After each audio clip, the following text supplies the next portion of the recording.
Unbelievable. Well, how great is it to be here in Dallas, Texas?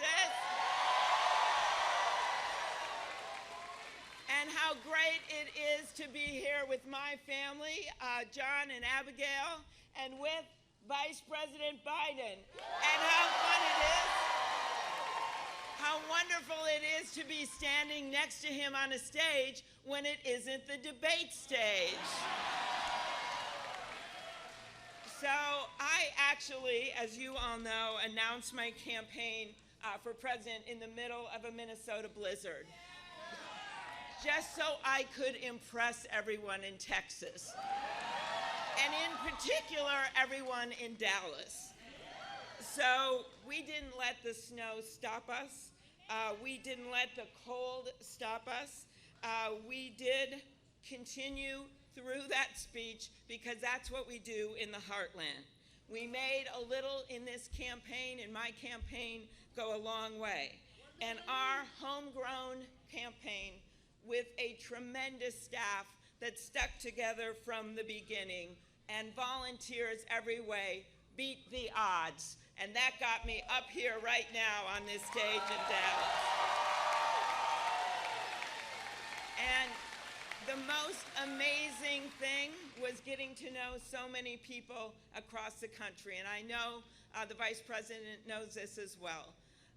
The Vietnam vet who sobbed as he talked about losing his son to mental illness.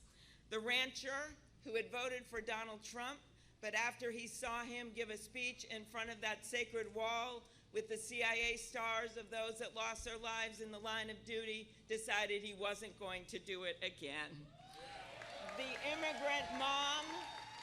immigrant mom who told me she works 2 jobs, all for her kids. And through it all, I said to them, and I believe this now standing with the Vice President, if you feel tired of the noise and the nonsense in our politics, and if you are tired of the extremes, you have a home with me. And I think you know you have a home with Joe Biden.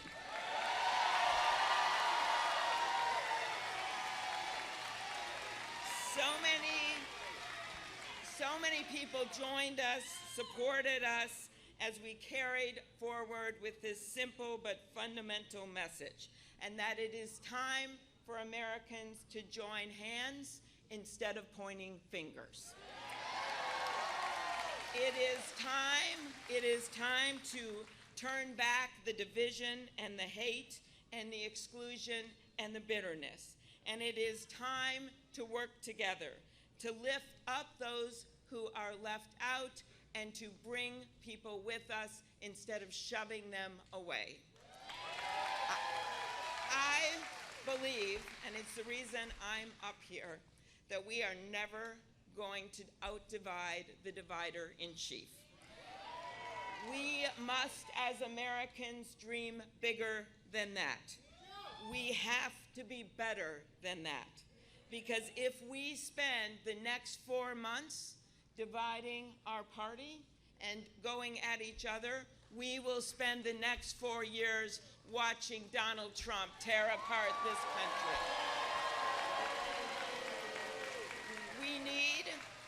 We need Texans, we need to unite our party and our country.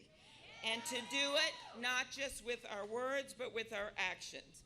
It is up to us, all of us, to put our country back together, to heal this country, and then to build something even greater. I believe we can do this together.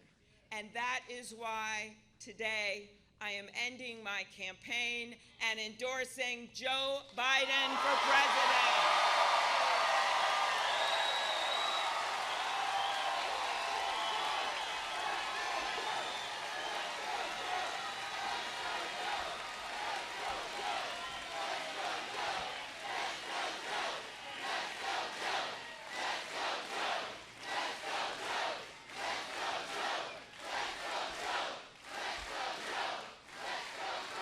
Okay, I have a few other things to say.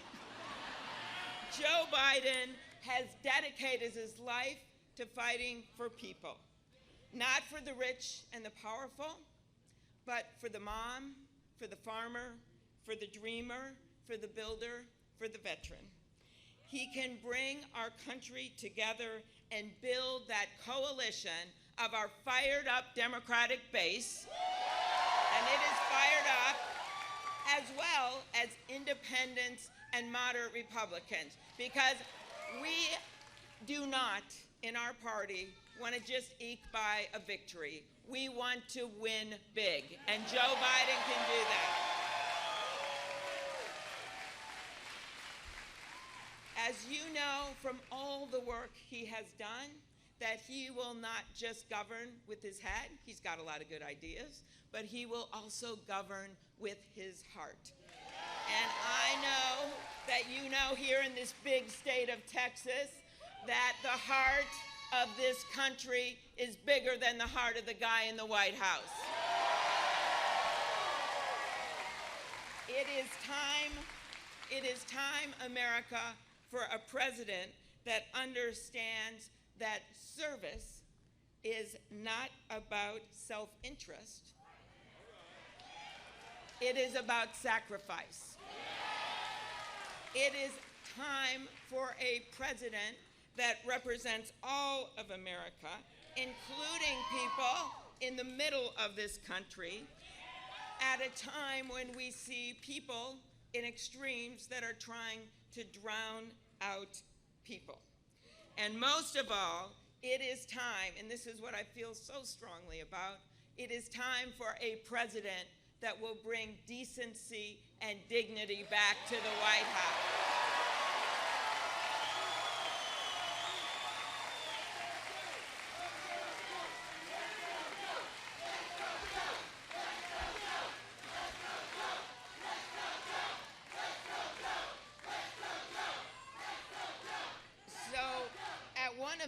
Debates, of our many debates, I told the story. All of which you won. Oh, yeah. I told the story of Franklin Delano Roosevelt, that beloved president. And when he died, they put his body on a train that went from Georgia to Washington, D.C. And the story is that people spontaneously stood along those train tracks to show their respect. And a reporter came upon a guy, a regular guy, he just had his hat in his hand, and he was sobbing. And the reporter said to him, "Sir, do you mind me asking, did you know President Roosevelt?" And the guy says, "No, I didn't know the president, but he knew me. He knew me." And that is exactly what is missing right now in the White House. We have a president that has no empathy, that cannot put himself in the shoes of the people of this country. Well, guess who can do that? And that is Joe Biden.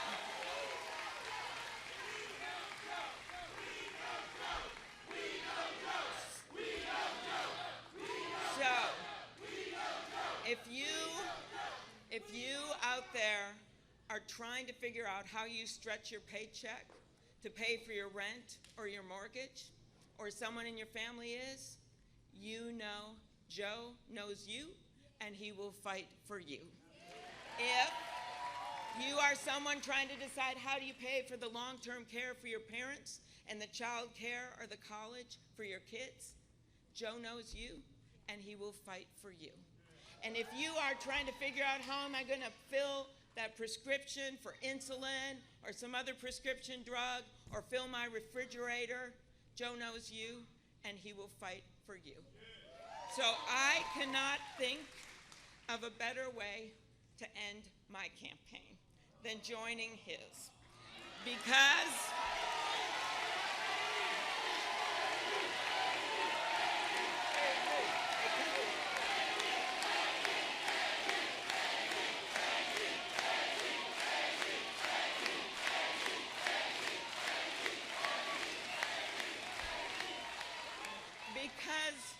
America, you gave an opportunity to the granddaughter of an iron ore miner, to the daughter of a teacher and a newspaper man.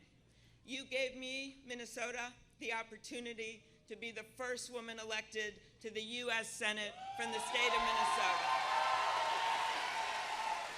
And America, you gave me this incredible year to be a candidate for President of the United States. It is because you have faith in what we can achieve together. It is because of your undying belief that for all of us, the best is yet to come.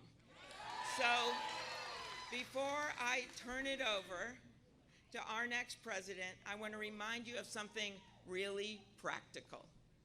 Tomorrow is Super Tuesday. Tomorrow is Super Tuesday. And Texas, you are one big Super Tuesday state. But there are 14 Super Tuesday states, including my home state of Minnesota. So what I want all of you to do is vote for Joe. Vote for decency, vote for dignity, vote for a heart for our country. That is what he will bring to the White House.